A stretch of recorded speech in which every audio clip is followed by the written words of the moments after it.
పని చక్కగా చేసినట్లయితుంది. ఎందుకంటే మనం తెచ్చిన ఈ ప్లాస్టిక్ కాగితాలు కూరగాయలను ఇంట్లో పెట్టుకున్న తర్వాత బయట పడిస్తున్నాం.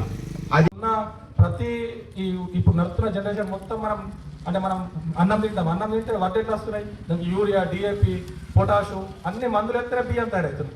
ఆల్రెడీ తినేదే మందులు అన్నం. ఆ తినేటన్నం కూడా కల్తీ అయిపోతుంది. కాబట్టి ఆ కల్తీ అయిన అన్నం కానీ పీల్చుకునే గాలన్నం మంచిగా ఉంచుకోవాలి మనం. కాబట్టి అందుకోసం పర్యావరణం పెంచుకోవాలా, అట్లా చెట్లు పెట్టుకోవాలి. ఈ వర్షాకాలం ప్రతి ఒక్కళ్ళు మన ఇంటి కుటుంబ సభ్యుడు కాబట్టి మనం కాపాడుకుంటేనే మన ఊరు బాగుంటుందని చెప్పి తెలియజేస్తున్నాను. డివైడ్ చేశారు. ముందుగా ఇది పర్యావరణం పరిశుభ్రత మున్సిపల్ సిబ్బంది వారి ఆధ్వర్యంలో జరుగుతుంది. మనందరం కూడా దీని అందరికి సహకరిద్దామని చెప్పేసి తెలియజేస్తూ నాకు ఈ అవకాశం ఇచ్చిన పెద్దలకు ధన్యవాదాలు. ఏదైతే మనం చేస్తే మనందరికీ కుటుంబాలకు అందరికి ఉపయోగపడే ఎట్లా ఉంటాయన్నది వాళ్ళు ఒక చెప్పిళ్ళు కొన్ని విషయాలలో. దయచేసి ఏంటంటే మీరు ఇక్కడికి వచ్చింది ఏంటంటే మీరు నలుగురికి చెప్పి ఈ యొక్క పద్ధతిని మీ ద్వారా ఇంకా నలుగురికి చేరేసేటట్టు చేస్తారని. చెత్తబండి వచ్చేదాకా కొన్ని మనకి ఇబ్బంది ఉన్నాయి, చెత్తబండ్లు అవన్నీ ఇప్పుడు ఈ కార్యక్రమం ద్వారా కొత్త 2 బండ్లు ఎక్కువ తీసుకొచ్చుకొని మీకు కూడా చెత్తకు ఇబ్బంది కలగకుండా. రెండవది ఏంటంటే చెత్త బుట్టలు కూడా మనకు అవసరం ఉంది. దాన్ని కూడా ఆలోచించి మళ్ళీ ఒకసారి అందరికి ఇంతకుముందు మేము ఉన్నప్పుడు చెత్త బుట్టలు అందరికీ పంపించినాం. ఇప్పుడు ప్రతి ఒక్కరి ఇంటికి మళ్ళీ ఒకసారి అవసరము. కొత్తగా ఎక్కిన కౌన్సిల్ బాడీ అది కూడా ఆలోచించి మళ్ళీ అందరికి చెత్త బుట్టలు వచ్చేటట్టు చేద్దామని చెప్పి వీళ్ళను ఖచ్చితంగా పోవడం జరుగుతుంది. విషయం ఏంటంటే మెయిన్ ప్లాస్టిక్ అందరు చెప్పిన మాట, ప్లాస్టిక్ చెత్త ఆటోలు ఇంకొక 3 కొనుగోలు చేయాలి. ఎందుకంటే అందుతలేవు అన్ని ఆటోలు అన్ని గలీలకు, అదొకటి చేయండి. ఇంకా ఇక్కడ అంటే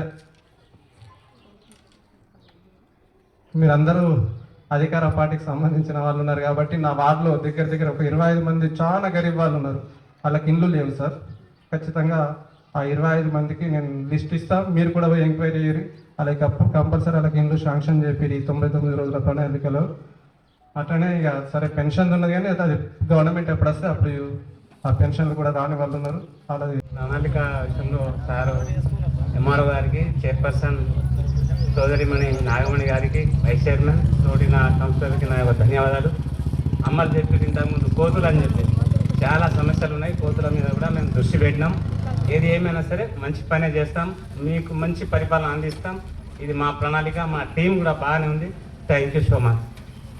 ఇది వాడద్దు, వాడితే మనము ఆరోగ్యం ఎట్లా చెడిపోతుంది, వాడకపోతే ఏ విధంగా ఉంటాం అనేది అవగాహన కల్పిస్తూ 99 రోజులు ప్రణాళికను గౌరవ ముఖ్యమంత్రి రేవంత్ అన్న గారు ఈ ప్రోగ్రాన్ని ఈరోజు ప్రారంభించడం జరుగుతుంది.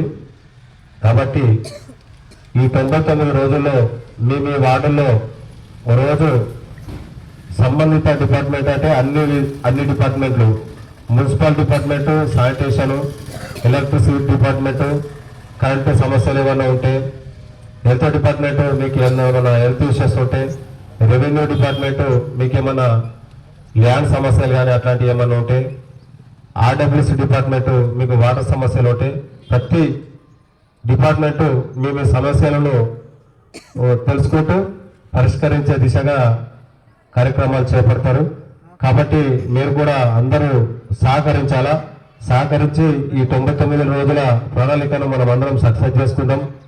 ఇంతకుముందు మాట్లాడినట్టు మా అందరి తోటి కౌన్సిలర్లు ఏదైతే క్యాన్సర్ గురించి కానీ